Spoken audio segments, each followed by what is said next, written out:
Welcome to the Adventures of Huckleberry Finn, chapters 19 through 21. 2 or 3 days and nights went by. I reckon I might say they swum by. They slid along so quiet and smooth and lovely. Here's the way we put in the time. It was a monstrous big river down there, sometimes a mile and a half wide. We run nights and laid up and hid daytimes. Soon as night was most gone, we stopped navigating and tied up, nearly always in the dead water under a towhead, and then cut young cottonwoods and willows and hid the raft with them.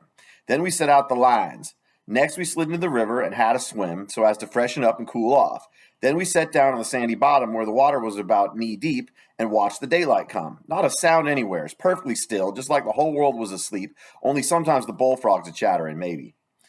The first thing to see, looking away over the water, was a kind of dull line. That was the woods on the other side. You couldn't make out nothing else out. Then a pale place in the sky, then more paleness spreading around, then the river softened up a way off and weren't black anymore, but gray. You could see little dark spots drifting along, ever so far away, trading scows and such things, and long black streaks. Rafts. Sometimes you could hear a sweep squeaking, or jumbled up voices. It was so still, and sounds come so far, and by you could see a streak on the water, which you knew by the look of the streak. There's a snag there in a swift current, which breaks on it and makes the streak look that way, and you see the mist curl off the water, and the east reddens up in the river, and you make out a log cabin in the edge of the woods, away on the bank on the other side of the river, being a wood yard likely, and piled by them cheats, so you can throw a dog through it anywheres. Then a nice breeze springs up and comes fanning you from over there, so cool and fresh, and sweet to smell on account of the woods and the flowers, but sometimes not that way because they've left dead fish lying around, gars and such, and they do get pretty rank. And next you got the full day and everything smelling like in the sun and the songbirds just going at it. A little smoke couldn't be noticed now, so we would take some fish off the lines and cook up a hot breakfast. And afterwards, we would watch the lonesomeness of the river and lay and kind of lazy along and by lazy off to sleep. Wake up by and look to see what done it, and maybe a steamboat coughing along upstream so far towards the other side you couldn't tell nothing about her, only whether she was stern wheel or side wheel. Then for about an hour, there wouldn't be nothing to hear nor nothing to see, just solid lonesomeness. Next, you'll see a raft sliding by away off yonder and maybe a galoot on it chopping because they're most always doing it on a raft. You'd see the axe flash and come down. You don't hear nothing. You see that axe go up again, and by the time it's above the man's head, then you hear the ka-chunk. And it took all that time to come over the water because the speed of light travels faster than the speed of sound. I don't know if Huck knows that vocabulary, but that's what he's talking about. So we would put in the day lazying around, listening to the stillness. Once there was a thick fog, and the rafts and things that went by was beating tin pans in so the steamboats wouldn't run over them. A scow or a raft went by so close we could hear them talking and cussing and laughing, heard them plain, but we couldn't see no sign of them. It made you feel crawly. It was like spirits carrying on that way in the air. Jim said he believed it was spirits, but I says, nah, spirits wouldn't say dern to dern fog. Soon it was night, and we shoved, and we got her out to about the middle, and we let her alone, and let her float wherever the current wanted her to. Then we lit the pipers and dangled our legs in the water and talked about all kinds of things. We was always naked, day and night, whenever the mosquitoes would let us. The new clothes folks made for me was too good to be comfortable, and besides, I didn't go much on clothes, nohow. So there's number one. I don't know how well that's aged, but that's how they're dressed or not dressed on the raft together. Sometimes we'd have that whole river all to ourselves for the longest time. Yonder was the banks and the islands across the water, and maybe a spark, which was a candle in a cabin window. And sometimes on the water you could see a spark or two on a raft or a scow, and maybe you could hear a fiddle or a song coming over from one of them crafts. It's lovely to live on a raft. We had the sky up there all speckled with stars, and we used to lay on our backs and look up at them and discuss about whether they was made or only just happened. Jim, he allowed they was made, but I allowed they happened. I judged it would have took too long to make so many. Jim said the moon could have laid them. Well, that looked kind of reasonable, so I didn't say nothing against it because I've seen a frog lay most as many, so of course it could be done. We used to watch the stars that fell, too, and we see them streak down. Jim allowed they got spoiled and was hove out of the nest. Once or twice of a night, we would see a steamboat slipping along in the dark, and now and then she would belch a whole world of sparks up out of her chimneys, and they would rain down in the river and look awful pretty. And then she would turn a corner and her lights would wink out and her powwow shut off and leave the river still again. And by and by, her waves would get to us a long time after she was gone and joggle the raft a bit. And after that, you wouldn't hear nothing, for you couldn't tell how long, except maybe frogs or something. After midnight, the people up on shore went to bed, and then for 2 or 3 hours, the shores was black. No more sparks in the cabin windows. These sparks was our clock. First one that showed up again meant morning was coming, so we hunted a place to hide and tie up right away. One morning about daybreak, I found a canoe and crossed over a chute to the main shore. It was only 200 yards, and paddled a mile up a creek amongst the cypress woods to see if I couldn't get some berries. Just as I was passing a place where kind of cow path crossed the creek, here comes a couple of men tearing up the path as tight as they could foot it. I thought I was a goner. Whenever anybody was after anybody, I judged it was me, or maybe Jim. I was about to dig out from there in a hurry, but they was pretty close to me then and sung out and begged me to save their lives. Said they hadn't been doing nothing and was being chased for it. Said there was men and dogs a-coming. They wanted to jump right in, but I says, don't you do it. I don't hear the dogs and horses yet. You've got time to crowd through the brush and get up the creek a little ways. Then you take to the water and wade down to me and get in. That'll throw the dogs off the scent. They done it, and as soon as they was aboard, I lit out for our towhead, and in about 5 or 10 minutes, we heard the dogs and the men away off shouting. We heard them come along toward the creek, but couldn't see them. They seemed to stop and fool around a while then. As we got further and further away all the time, we couldn't hardly hear them at all. By the time we had left a mile of woods behind us and struck the river, everything was quiet, and we paddled over to the towhead and hid in the cottonwoods and was safe. One of these fellows was about 70 or upwards and had a bald head and very gray whiskers. He had an old battered-up slouch hat on and a greasy blue woolen shirt and ragged old blue jeans breeches stuffed into his boot tops and home-knit galluses. No, galluses are suspenders. No, he only had one. He had an old long-tailed blue jeans coat with slick brass buttons flung over his arm, and both of them had big, fat, ratty-looking carpet bags. The other fellow was about 30 and dressed about as ornery. After breakfast, we all laid off and talked, and the first thing to come out was that these chaps didn't know one another. What got you into trouble? Said the bald head to the other chap. Well, I've been selling an article to take the tartar off the teeth, and it does take it off too, and generally the enamel along with it. But I stayed about one night longer than I ought to. It was just in the act of sliding out when I ran across you on the trail side of town, and you told me they were coming and begged me to help you get off it. So I told you I was expecting trouble myself and would scatter out with you. That's the whole yarn. What's yourn? So that's the first part of number 2, why they're after the first guy, the younger guy. Well, I've been running a little temperance revival there about a week and was a pet of the women folk, big and little, for I was making it mighty warm for the rummies. I was making all the men in the town feel bad about drinking. I tell you, and taking as much as $5 or $6 a night, 10 cents a head, children and N-words free, and business growing all the time when somehow or another a little report got around last night that I had a way of putting in my time with a private jug on the sly. I mean, he was preaching about not drinking and drinking by himself privately. An N-word roused me out this morning and told me the people were gathering on the quiet with their dogs and horses, and they'd be along pretty soon and give me about half an hour's start and then run me down if they could. If they got me, they'd tar and feather me and ride me on a rail ashore. Well, I didn't wait for no breakfast. I wasn't hungry. So there's why the people after the older, he's being a hypocrite about his preaching. Old man, says the young one, I reckon we might double team it together. What do you think? I ain't undisposed. What's your line, mainly? What do you do? How do you make money? You're printer by trade. Do a little in patent medicines, theater actor, tragedy, you know. Take a turn at mesmerism and phrenology. That's the study of head bumps. When there's a chance, teach singing, geography school for a change, sling a lecture sometimes. Oh, I do lots of things. Most anything that comes in handy, so it ain't work. What's your lay? I've done considerable in the doctoring way in my time. Laying on of hands is my best hope for cancer and paralysis and such things, and I can tell a fortune pretty good when I've got somebody to find on the facts for me. Preaching's my line, too, and working camp meetings and missionarying around. Nobody never said anything for a while.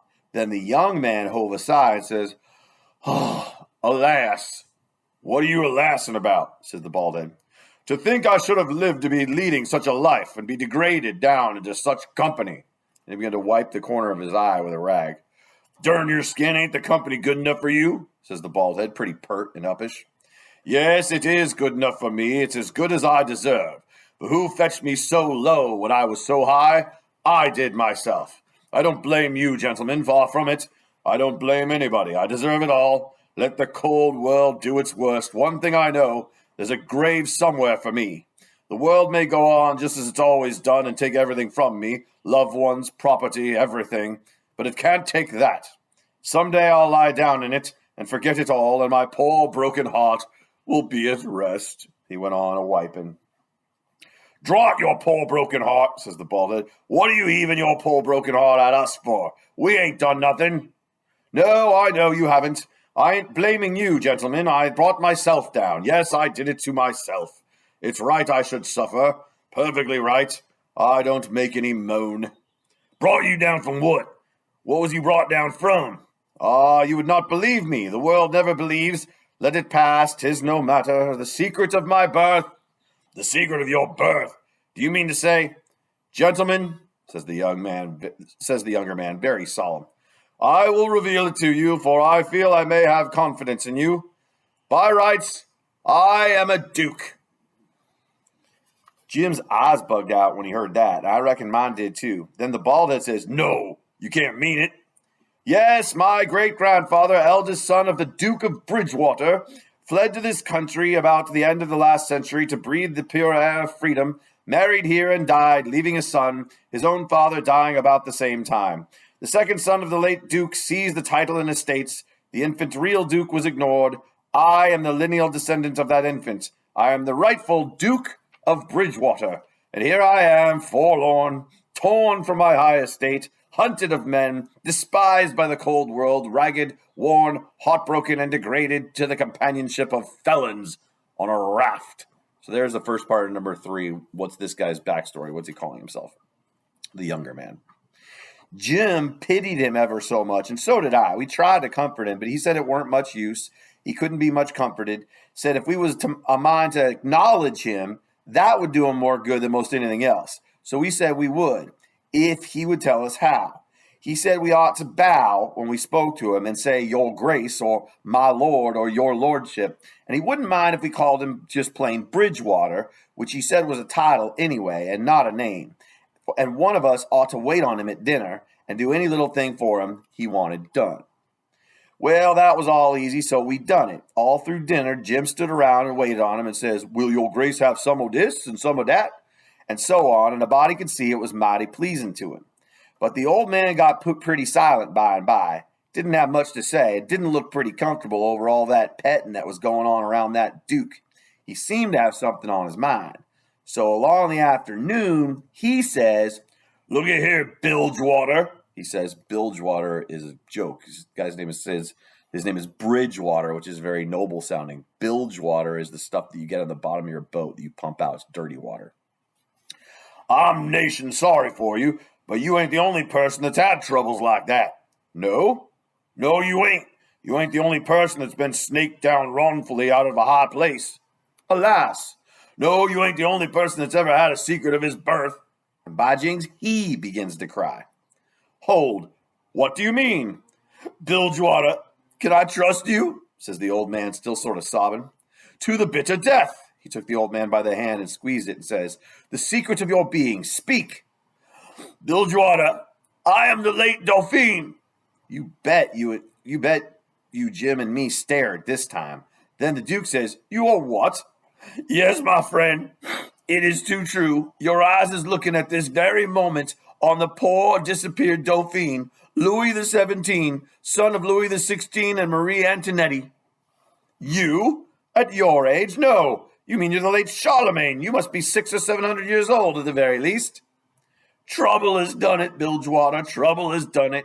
Trouble has brung these gray hairs and this premature balditude. Yes, gentlemen, you see before you, in blue jeans and misery, the wandering, exiled, trampled on and suffering, rightful King of France. So that's his identity he's claiming for himself. He's one-upping the Duke by being the King of France, who his parents are. Well, he cried and took on so that me and Jim didn't know hardly what to do. We was so sorry and so glad and proud we got him with us too. So we set in like we done before with the Duke and tried to comfort him. But he said it weren't no use. Nothing but to be dead and done with it all could do him any good, though he said it often made him feel easier and better for a while if people treated him according to his rights, and got down on one knee to speak to him, and always called him Your Majesty, and waited on him first at his meals, and didn't sit down in his presence till he asked them. So Jim and me said to Majesty in him, and doing this and that and the other for him, and standing up till he told us we might sit down. This done him heaps of good, and so he got cheerful and comfortable. But the Duke kind of soured on him and didn't look a bit satisfied with the way things was going. Still, the king acted real friendly towards him and said the Duke's great-grandfather and all the other Dukes of Bilgewater was a good deal thought of by his father and was allowed to come to the palace considerable, but the Duke stayed huffy a good while, till by and by the king says, like as not, we got to be together a blame long time on this here raft, Bilgewater, so what's the use of your being sour? It'll only make things uncomfortable. It ain't my fault I weren't born a duke. It ain't your fault you weren't born a king. So what's the use to worry? Make the best of things the way you find them, says I. That's my motto.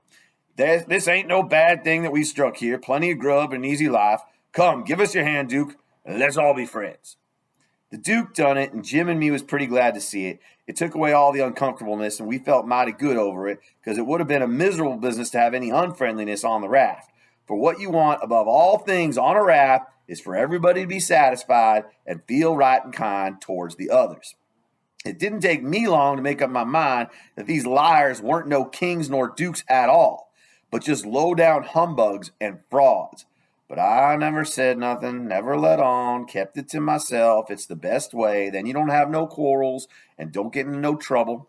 If they wanted us to call them kings and dukes, I had no objections, as long as it would keep the peace in the family, and it weren't no use to tell Jim, so I didn't tell him.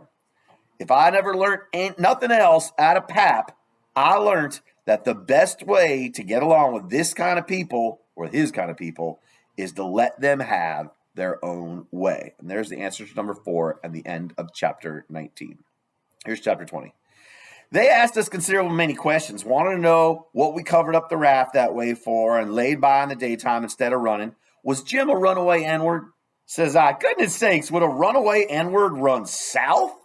No, they allowed he wouldn't. I had to account for things some way. So I says, my folks was living in Pike County in Missouri, where I was born, and they all died off but me and Pa and my brother Ike. Pa, he allowed he'd break up and go down and live with Uncle Ben, who's got a little one-horse place on the river 44 miles below Orleans. Pa was pretty poor and had some debts, so when he'd squared up there, weren't nothing left but $16 and our N-word Jim. That weren't enough to take us 1,400-mile deck passage nor no other way. Well, when the river rose, Pa had a streak of luck one day. He catched this piece of raft, so we reckoned we'd go down to Orleans on it. Pa's luck didn't hold out, though. A steamboat run over the forward corner of the raft one night. We all went overboard and dove under the wheel. Jim and me come up all right, but Pa was drunk, and Ike was only 4 years old, so they never come up no more. Well, for the next day or two, we had considerable trouble because people was always coming out in skiffs and trying to take Jim away from me, saying they believed he was a runaway N-word. We don't run daytimes no more. Now, nights, they don't bother us. So there's number 5, a big elaborate story that contains elements of the truth about the steamboat and all that, about what Jim is to Huck. The Duke says, leave me alone to cipher out a way so we can run in the daytime if we want to. I'll think the thing over. I'll invent a plan that'll fix it.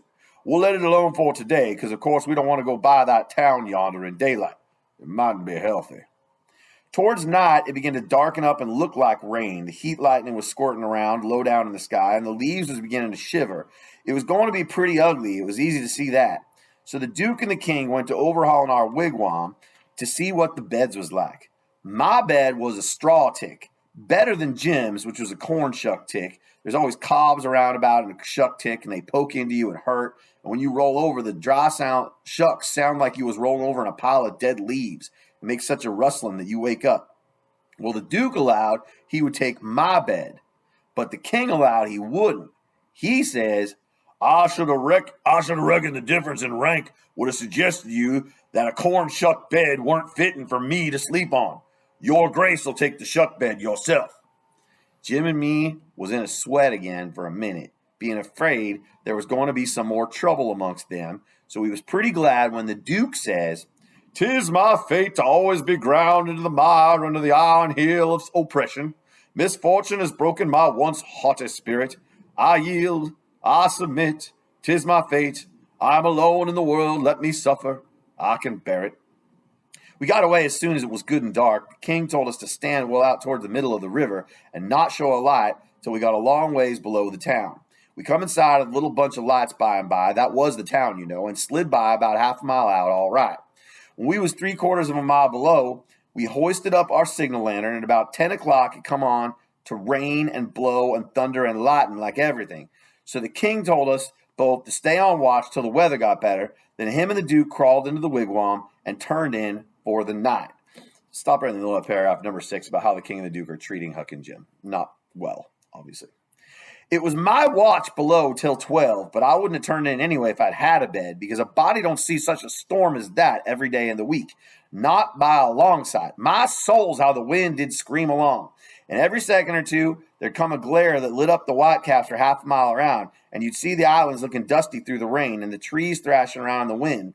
Then comes a whack, bum bum, bumble bum bum bum bum bum. And the thunder would go on rumbling and grumbling away and quit. And then rip comes another flash and another sockdolager. It's a thunderclap. The waves most washed me off the raft sometimes, but I hadn't any clothes on and didn't mind. We didn't have no trouble about snags. The lightning was glaring and flitting about so constant that we could see them plenty, soon enough to throw her head this way or that and miss them snags like wood that would catch the raft. I had the middle watch, you know, but I was pretty sleepy by that time, so Jim said he would stand the first half of it for me. He was always mighty good that way, Jim was. I crawled in the wigwam, but the king and the Duke had their legs sprawled around, so there weren't no show for me. So I laid outside. I didn't mind the rain because it was warm, and the waves weren't running so high now. About 2, they come up again, though, and Jim was going to call me, but he changed his mind because he reckoned they weren't high enough yet to do any harm. But he was mistaken about that, for pretty soon, all of a sudden, along comes a regular ripper and washed me overboard. It most killed Jim a-laughing. He was the easiest N-word to laugh that ever was, anyway. I took the watch, and Jim, he laid down and snored away, and by the storm let up for good at all. And the first cabin light that showed, I rousted him out, and we slid the raft into hiding quarters for the day. The king got out an old ratty deck of cards after breakfast, and him and the Duke played 7-up a while, 5 cents a game. Then they got tired of it and allowed they would lay out a campaign, as they called it. The Duke went down into his carpet bag and fetched up a lot of little printed bills and read them out loud. One bill said, the celebrated Dr. Armand de Montalban of Paris would lecture on the science of phrenology. Again, phrenology is when you put your hand on someone's head and like read the bumps on their heads. You tell their fortune by that. It's not real, obviously. At such and such a place on the blank day of blank at 10 cents admission and furnished charts of character at 25 cents apiece. The Duke said that was him. In another bill, he was the, quote, world-renowned Shakespearean tragedian Garrick the Younger of Drury Lane, London. In other bills, he had a lot of other names and done other wonderful things, like finding water and gold with a divining rod, dissipating witch spells, and so on. So he's a con artist, essentially. By and by, he says, but the historic muse is the darling. Have you ever trod the boards, royalty? It's a fancy name for ever put on a play. Have you ever acted in a play? No, says the king. You shall then before you're 3 days older, fallen grandeur, says the Duke. The first good town we come to, we'll hire a hall and do the sword fight in Richard III and the balcony scene in Romeo and Juliet. How does that strike you? I'm in up to the hub for anything that will pay, Bilgewater. But you see, I don't know nothing about play acting and I never seen much of it. I was too small when Pap used to have him at the palace. Do you reckon you can learn me? Easy. All right. I'm just a-freezing for something fresh anyway. Let's commence right away. So the Duke, he told him all about who Romeo was and who Juliet was, and said he was used to being Romeo, so the king could be Juliet. But if Juliet's such a young girl, Duke, my peeled head and my white whiskers is going to look uncommon odd on her, maybe. No, don't you worry. These country jakes won't ever think of that. Besides, you know, you'll be in costume, and that makes all the difference in the world. Juliet's in a balcony enjoying the moonlight before she goes to bed, and she's got on her nightgown and her ruffled nightcap. Here are the costumes for the parts. So here's number 7, what the Duke thinks they're going to do in the next town to make money. Both those plays are written by a pretty famous guy, and what part he wants the Duke to play, or the king to play, is pretty humorous. He got out 2 or 3 curtain calico suits, which he said was medieval armor for Richard III and the other chap, and a long white cotton nightshirt and ruffled nightcap to match. The king was satisfied, so the Duke got out his book and read the parts over in the most splendid spread eagle way, prancing around and acting at the same time to show how it had got to be done. Then he gave the book to the king and told him to get his part by heart. There was a little one-horse town about 3 miles down the bend, and after dinner the Duke said he had ciphered out his idea about how to run in daylight without it being dangersome for Jim. So he allowed he would go down to the town and fix that thing. The king allowed he would go too and see if he couldn't strike something. We was out of coffee, so Jim said I better go along with them in the canoe and get some. When we got there wasn't nobody stirring, streets empty and perfectly dead and still like Sunday. We found a sick N-word sunning himself in a backyard, and he said everybody that weren't too young or too sick or too old was gone to camp meeting about 2 miles back in the woods. The king got the directions, allowed he'd go and work that camp meeting for all it was worth, and I might go too. The Duke said what he was after was a printing office. We found it, a little bit of a concern, up over a carpenter shop. Carpenters and printers all gone to the meeting, and no doors locked. It was dirty, littered up place, had ink marks and handbills with pictures of horses and runaway N-words on them all over the walls. The Duke shed his coat and said he was all right now. So me and the king lit out for the camp meeting. We got there in about half an hour, fairly dripping, for it was a most awful hot day. There was as much as 1,000 people there from 20 miles around. The woods was full of teams and wagons, hitched everywhere, feeding out of the wagon troughs and stomping to keep off the flies. There were sheds made out of poles and roofed over with branches where they had lemonade and gingerbread to sell and piles of watermelons and green corn and such like truck. The preaching was going on under the same kinds of sheds, only they was bigger and held crowds of people. The benches was made out of outside slabs of logs, which holes bared in the round side to drive sticks into for legs. They didn't have no backs. The preachers had high platforms to stand on at one end of the sheds. The women had on sunbonnets, and some had linsey-woolsey frocks, some gingham ones, and a few of the young ones had on calico. Some of the young men was barefooted, and some of the children didn't have on any clothes but just a toe linen shirt. Some of the old women was knitting, and some of the young folks was courting on the sly. Young people are flirting with each other on the side of the camp meeting. This is basically a big religious revival kind of thing out in the woods. The first shed we come to, the preacher was lining out a hymn. He lined out 2 lines, everybody sung it, and it was kind of grand to hear it. There was so many of them, and they'd done in such a rousing way. Then he lined out 2 more for them to sing, and so on. The people woke up more and more and sung louder and louder, and towards the end, some begun to groan and some begun to shout.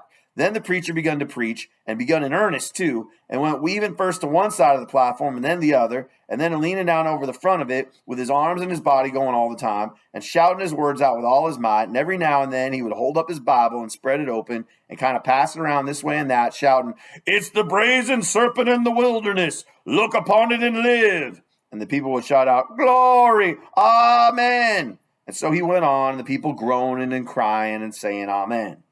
"Oh, come to the mourner's bench. Come black with sin. Amen. Come sick and sore. Amen. Come lame and halt and blind. Amen. Come poor and needy, sunk in shame. Amen.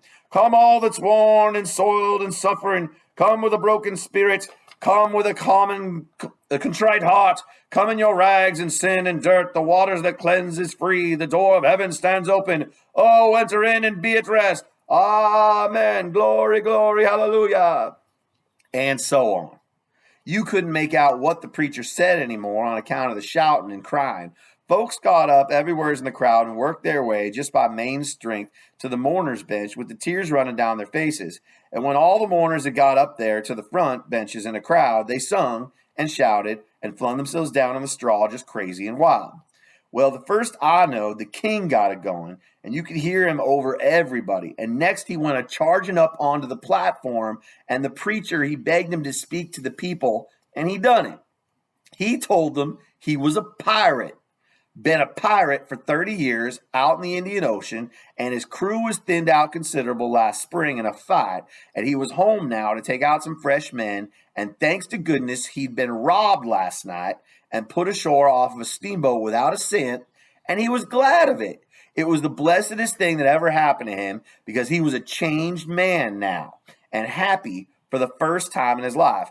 And poor as he was, he was going to start right off and work his way back to the Indian Ocean and put in the rest of his life trying to turn the pirates into the true path, for he could do it better than anybody else, being acquainted with all the pirate crews in that ocean. And though it would take him a long time to get there without money, he would get there anyway. And every time he convinced a pirate, he would say to him, "Don't thank me.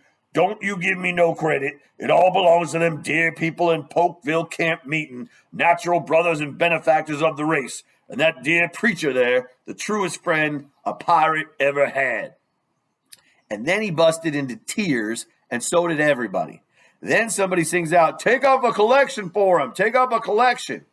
Well, half a dozen made a jump to do it, but somebody sings out, "Let him pass that hat around." Then everybody said it, and the preacher too. So the king went all through the crowd with his hat, swabbing his eyes and blessing the people and praising them and thanking them for being so good to the poor pirates away off there. And every little while, the prettiest kind of girls with the tears running down their cheeks would up and ask him, would he let them kiss him for to remember him by? And he always done it. And some of them he hugged and kissed as many as 5 or 6 times. And he was invited to stay a week, and everybody wanted him to live in their houses and said they'd think it was an honor. But he said, as this was the last day of the camp meeting, he couldn't do no good. And besides, he was in a sweat to get to the Indian Ocean right off and work on the pirates. So there's this elaborate story that the king told. Oh, wait, do the end of the next paragraph. When we got back to the raft and he come to count up, he found he had collected $87.75. And then he said he had fetched away a 3-gallon jug of whiskey, too, that he found under a wagon when we was starting home through the woods. The king said, take it all around. It laid over any day he'd ever put in the missionary line. He said it weren't no use talking. Heathens don't amount to shucks alongside of pirates to work a camp meeting with. So there is the full answer to number 8 about what story he told, this ridiculous story, how they believed it, and all the money that they gave him because he wants to go to the Indian Ocean to make this his life's work. The Duke was thinking he'd been doing pretty well till the king come to show up, but after that, he didn't think so much. He had set up and printed off 2 little jobs for farmers in that printing office, horse bills, and took the money, $4. And he had gotten $10 worth of advertisements for the paper, which he said he would put in for $4 if they would pay in advance, so they done it. The price of the paper was $2 a year, but he took in 3 subscriptions for half $1 apiece on condition of them paying him in advance. They were going to pay in cordwood and onions as usual, but he said he had just bought the concern and knocked down the price as low as he could afford it, and he was going to run it for cash. He set up a little piece of poetry which he made himself out of his own head, 3 verses, kind of sweet and saddish, and the name of it was "Yes, Crush Cold World This Breaking Heart." And he left it all set up and ready to print in the paper and didn't charge nothing for it. Well, he took in $9.50, and he said he'd done a pretty square day's work for it. Then he showed us another little job he printed and hadn't charged for because it was for us. It had a picture of a runaway N-word with a bundle on a stick over his shoulder and $200 reward under it. The reading was all about Jim and just described him to a dot. It said he run away from St. Jacques Plantation, 40 miles below New Orleans, last winter and likely went north. And whoever would catch him and send him back, he could have the reward and expenses. "Now," says the Duke, "after tonight, we can run in the daytime if we want to. Whenever we see anybody coming, we can tie Jim hand and foot with a rope and lay him in the wigwam and show this handbill and say we captured him up the river and we're too poor to travel on a steamboat, so we got this little raft on credit from our friends and are going down to get the reward. Handcuffs and chains would look still better on Jim, but it wouldn't do well with the story of us being so poor. Too much like jewelry. Ropes are the correct thing. We must preserve the unities, as we say, on the boards." So there's number 9 about how the Duke made this little poster that allows them to travel now in the daytime. We all said the Duke was pretty smart, and there couldn't be no trouble about running daytimes. We judged we could make miles enough that night to get out of the reach of the powwow we reckon the Duke's work in the printing office was going to make in that little town. Then we could boom right along if we wanted to. We laid low and kept still and never shoved out till nearly 10 o'clock. Then we slid by pretty wide away from the town, but didn't hoist our lantern till we was clear out of sight of it.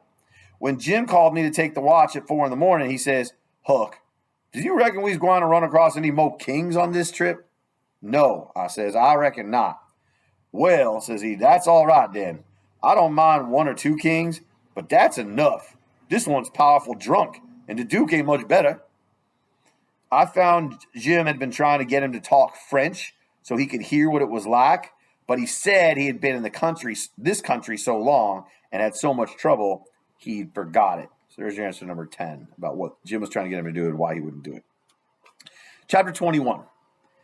It was after sunup now, but we went right on and didn't tie up. The king and the duke turned out by and by looking pretty rusty, but after they jumped overboard and took a swim, it chippered them up a good deal. After breakfast, the king, he took a seat on a corner of the raft and pulled off his boots and rolled up his breeches and let his legs dangle in the water so as to be comfortable and lit his pipe and went to getting his Romeo and Juliet by heart. When he had got it pretty good, him and the duke begun to practice it together. The duke had to learn him over and over again how to say every speech, and he made him sigh, put his hand on his heart, and after a while he said he'd done it pretty well. Only, he says, you mustn't bellow out, Romeo, that way like a bull. You must say it soft and sick and languishly. So, Romeo, that is the idea. For Juliet's a dear, sweet, mere child of a girl, you know. She don't bray like a jackass. Well, next they got out a couple of long swords that the Duke made out of oak laths and began to practice the sword fight. The Duke called himself Richard III, and the way they laid on and pranced around the raft was grand to see. But by and by the king tripped and fell overboard, and after that they took a rest and had a talk about all kinds of adventures they had in other times along the river. After dinner, the Duke says, well, Capet, we want to make this a first-class show, you know, so I guess we'll add a little more to it. We want a little something to answer encores with, anyway. What's encores, Bilgewater?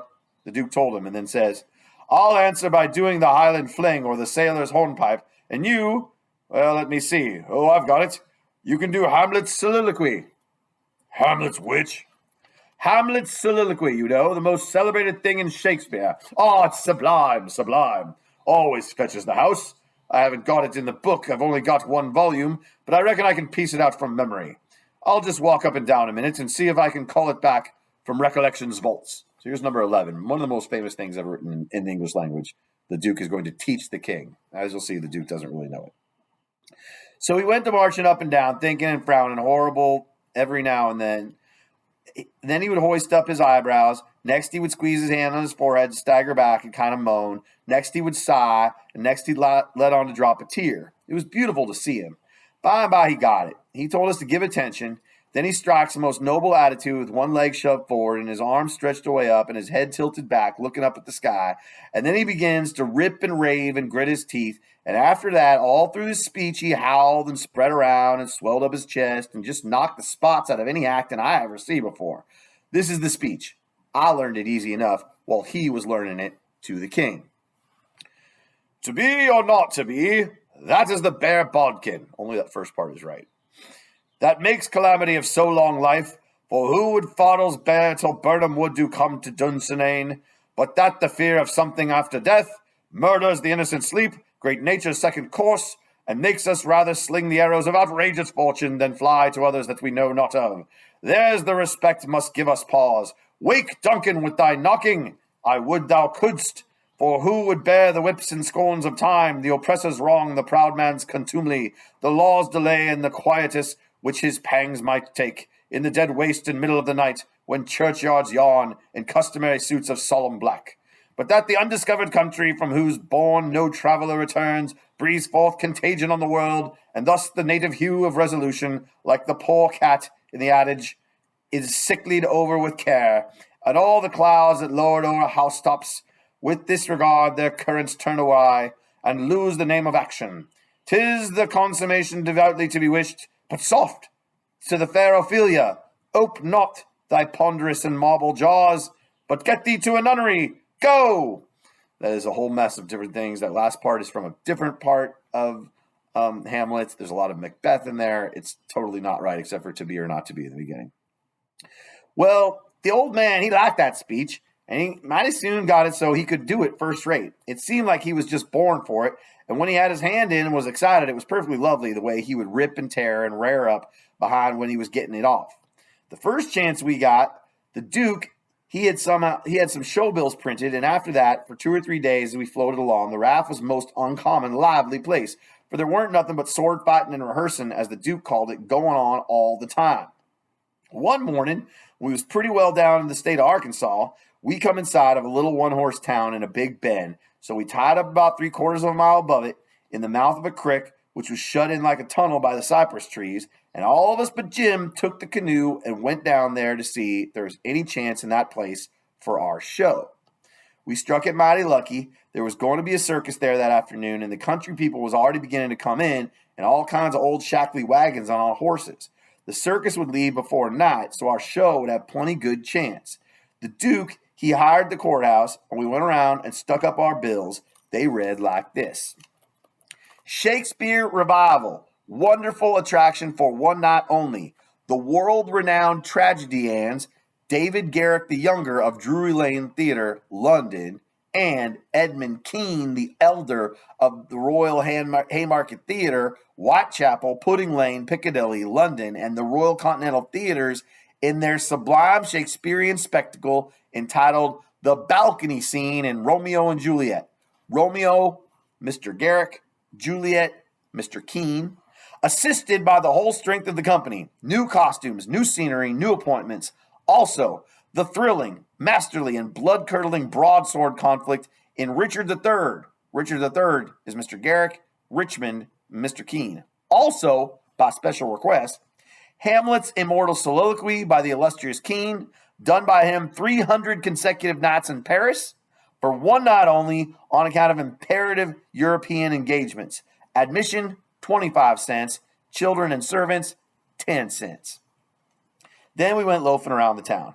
The stores and houses were most all old, shackly, dried-up frame concerns that had never been painted. They were set up 3 or 4 foot above ground on stilts so as to be out of reach of the water when the river was overflowed. The houses had little gardens around them, but they didn't seem to raise hardly anything in them but gypsum weeds and sunflowers and ash piles and old curled-up boots and shoes and pieces of bottles and rags and played-out tinware. The fences was made of different kinds of boards, nailed on at different times, and they leaned every which way and had gates that didn't generally have but one hinge, a leather one. Some of the fences had been whitewashed sometime or another, but the Duke said it was Columbus's time, like enough. They're really old, in other words. There was generally hogs in the garden and people driving them out. All the stores was along one street. They had white domestic awnings in front, and the country people hitched their horses to the awn posts. There were empty dry goods boxes under the awnings, and loafers roosting on them all day long, whittling with them with their Barlow knives and chewing tobacco and gaping and yawning and stretching, a mighty ornery lot. They generally had on yellow straw hats, most wide as an umbrella, but didn't wear no coats nor waistcoats. They called one another Bill and Buck and Hank and Joe and Andy, and talked lazy and drawly and used considerable many cuss words. There was as many as one loafer leaning up against every awning post, and he most always had his hands in his breeches pockets, except when he fetched them out to lend a chaw of tobacco or scratch. What a body was amongst them all the time. What a body was hearing amongst them all the time was, "Give me a chaw of tobacco, Hank." "Can't. I ain't got but one chaw left. Ask Bill." Maybe Bill, he gives him a chaw. Maybe he lies and says he ain't got none. Some of them kinds of loafers never has a cent in the world nor a chaw of tobacco of their own. They get all their chawing by borrowing. They say to a fellow, "I wish you'd lend me a chaw, Jack. I just this minute gave Ben Thompson the last chaw I had," which is a lie pretty much every time. It don't fool nobody but a stranger, but Jack ain't no stranger. So he says, "You give him a chaw, did you? So did your sister's cat's grandmother. You pay me back the chaws you've already horried off of me, Leif Buckmer, and then I'll loan you 1 or 2 a ton of it, and it won't charge you no back interest neither." "Well, I did pay you back some of it once." "Yes, you did, about 6 chaws. You already stored tobacco and paid back N-word head." Store tobacco is flat black plug, but these fellows mostly chaws the natural leaf twisted. When they borrow a chaw, they don't generally cut it off with a knife, but they set the plug in between their teeth and gnaw with their teeth and tug at the plug with their hands till they get it in too. And then sometimes that one that owns the tobacco looks mournful at it when he's handed it back and says sarcastic, "Here, give me the chaw and you take the plug." All the streets and lanes was just mud. There weren't nothing else but mud. Mud as black as tar, and nigh about a foot deep in some places, and 2 or 3 inches deep in all the places. The hogs loafed and grunted around everywhere. You'd see a muddy sow and a litter of pigs come lazying along the street and wallop herself right down in the way where folks had to walk around her. Then she'd stretch out and shut her eyes and wave her ears while the pigs was milking her and look as happy as if she was on salary. And pretty soon you'd hear a loafer sing out, "Hi, so boy, sick and tired?" And then away the sow would go, squealing most horrible, with a dog or two swinging at each ear and 3 or 4 dozen more coming. And then you would see all the loafers get up and watch the thing out of sight and laugh at the fun and look grateful for the noise. Then they'd settle back again until there was a dog fight. There couldn't anything wake them up all over and make them happy all over like a dog fight, unless it might be putting turpentine on a stray dog and setting fire to him, yikes, or tying a tin pan to his tail and see him run himself to death. On the riverfront, some of the houses was sticking out over the bank, and they was bowed and bent and about ready to tumble in. People had moved out of them. The bank was caved away under one corner of some others, and that corner was hanging over. People lived in them yet, but it was dangersome, because sometimes a strip of land as wide as a house caves in at a time. Sometimes a belt of land 1/4 of a mile deep will start in and cave along, and cave till it all caves into the river in one summer. Such a town as that has to always be moving back and back and back because the river's always gnawing at it. So there's number 12. Last page and a half is kind of town. Bricksville is very muddy, very poor people arguing over chewing tobacco. Not much going on in Bricksville at all. The nearer it got to noon that day, the thicker and thicker was the wagons and horses in the streets, and more coming all the time. Families fetched their dinners with them from the country and eat them in their wagons. There was considerable whiskey drinking going on, and I seen 3 fights. By and by, someone sings out, "Here comes old Boggs, in from the country for his little old monthly drunk. Here he comes, boys." All the loafers looked glad. I reckon they was used to having fun out of Boggs. One of them says, "Wonder who he's going to chew up this time. If he'd have chawed up all the men he's going to chaw up the last 20 years. If he'd chawed up all the men he's been going to chaw up all the last 20 years, he'd have considerable reputation now." Another one says, "I wished old Boggs had threatened me, because then I'd know I weren't going to die for 1,000 years. So there is number 13. This guy Boggs comes to town apparently once a month to get drunk, and he threatens people. And then also what the people, we'll get to number 14. Boggs comes a tearing along on his horse, whooping and yelling like an engine, and singing out, "Clear the track there. I'm on the warpath, and the price of coffins is going to raise." He was drunk and weaving about in his saddle. He was over 50-year-old and had a very red face. Everybody yelled at him and laughed at him and sassed him, and he sassed back and said he'd attend to them and lay them out in their regular turns, but he couldn't wait now because he'd come to town to kill old Colonel Sherburne, and his motto was, "Meat first and spoon victuals to top off on." He seen me and rode up and says, "What'd you come from, boy? You prepared to die?" Then he rode on. I was scared. But a man says, "Oh, he don't mean nothing. He's always carrying on like that when he's drunk. He's the best-naturedest old fool in Arkansas. Never hurt nobody, drunk nor sober." So there's number 14. He likes to come to town and threaten people, but people are used to him right now. And he doesn't ever hurt anybody. He just likes to talk smack. Boggs rode up before the biggest store in town and bent his head down so he could see under the curtain of the awnings and yells, "Come out here, Sherburne. Come out and meet the man you swindled.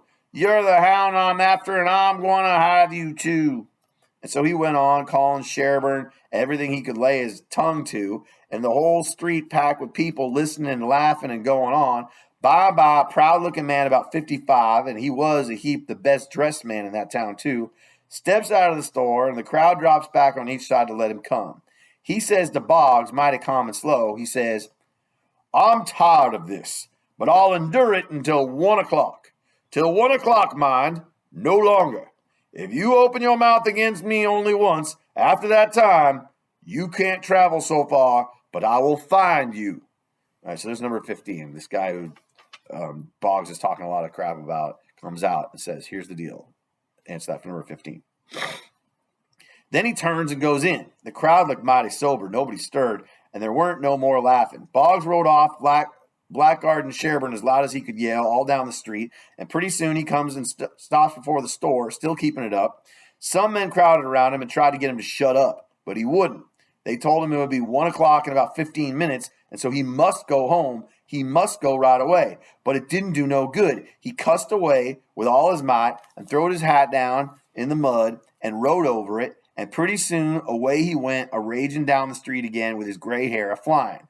Everybody they could get a chance at him tried their best to coax him off his horse so they could lock him up and get him sober, but it weren't no use. Up the street he would tear again and give Sherburne another cussing. By and by, somebody says, "Go for his daughter, quick, go for his daughter. Sometimes he'll listen to her. If anybody can persuade him, she can." So somebody started on a run. I walked down street a ways and stopped. In about 5 or 10 minutes, here comes Boggs again, but not on his horse. He was reeling across the street toward me, bareheaded, with a friend on both sides of him, a hold of his arms, and hurrying him along. He was quiet and looked uneasy, and he weren't hanging back any, but was doing some of the hurrying himself. Somebody sings out, "Boggs!" I looked over there to see who said it, and it was that Colonel Sherburne. He was standing perfectly still in the street and had a pistol raised in his right hand, not aiming it, but holding it out with the barrel tilted up toward the sky. The same second I see a young girl coming on the run and 2 men with her. Boggs and the men turned round to see who called him, and when they see the pistol, the men jump to one side, and the pistol barrel come down slow and steady to a level, both barrels cocked. Boggs throws up both of his hands and says, "Oh, Lord, don't shoot." Bang goes the first shot, and he staggers back, clawing at the air. Bang goes the second one, and he tumbles backwards onto the ground, heavy and solid, with his arms spread out. That young girl screamed out and comes rushing, and down she throws herself on her father, crying and saying, "Oh, he's killed him, he's killed him." The crowd closed up around them and shouldered and jammed one another with their necks stretched, trying to see, and people on the inside trying to shove them back and shouting, "Back, back, give him air, give him air." Colonel Sherburne, he tossed his pistol on the ground, then turned around on his heels and just walked off. So there's number 16. They took Boggs to a little drugstore, the crowd pressing around just the same, and the whole town following, and I rushed and got a good place at the window where I was close to him and could see in. They laid him on the floor and put one large Bible under his head and opened another one and spread it on his breast. But they tore open his shirt first, and I seen where one of them bullets went in. He made about a dozen long gasps, his breast lifting the Bible up when he drawed in his breath and letting it down again when he breathed it out. And after that, he laid still. He was dead. Then they pulled his daughter away from him, screaming and crying, and took her off. She was about 16 and very sweet and gentle looking, but awful pale and scared. Well, pretty soon the whole town was there, squirming and scrounging and pushing and shoving to get at the window and have a look. But people that had the places wouldn't give them up, and folks behind them was saying all the time, "Say now, you've looked enough, you fellows. Tain't right, tain't fair for you to stay there all that time and never give nobody a chance. Other fellows has their rights as well as you." There was considerable jawing back, so I slid out, thinking maybe there was going to be trouble. The streets was full, and everybody was excited. Everybody that had seen the shooting was telling how it happened, and there was a big crowd packed around each one of these fellows, stretching their necks and listening. One long, lanky man with long hair and a big white fur stovepipe hat on the back of his head and a crooked-handled cane marked out the places on the ground where Boggs stood and where Sherburne stood, and the people following him around from one place to the other and watching everything he'd done and bobbing their heads to show they understood, or stooping a little and resting their hands on their thighs to watch him and mark the places on the ground with his cane. And then he stood up straight and stiff where Sherburne had stood, frowning, having his hat brimmed down over his eyes, and sung out, "Boggs!" and then fetched his cane down slow to a level and said, "Boggs!" staggered backward, said, "Bang!" again. Bang, staggered backward, said, "Bang" again, and then fell down flat on his back. The people that had seen the thing said he'd done it perfect, and it was exactly the way it all happened. Then as much as a dozen people got out of their bottles and treated him. So there's number 17 about what the people's general reaction at first and what this guy did for the people who weren't there to see it happen. Well, by and by, somebody said Sherburne ought to be lynched. In about a minute, everybody was saying it, so away they went, mad and yelling, and snatching down every clothesline they come to do the hanging with. And there is number 18, what they're going to do at the end of the chapter and the end of chapter 21.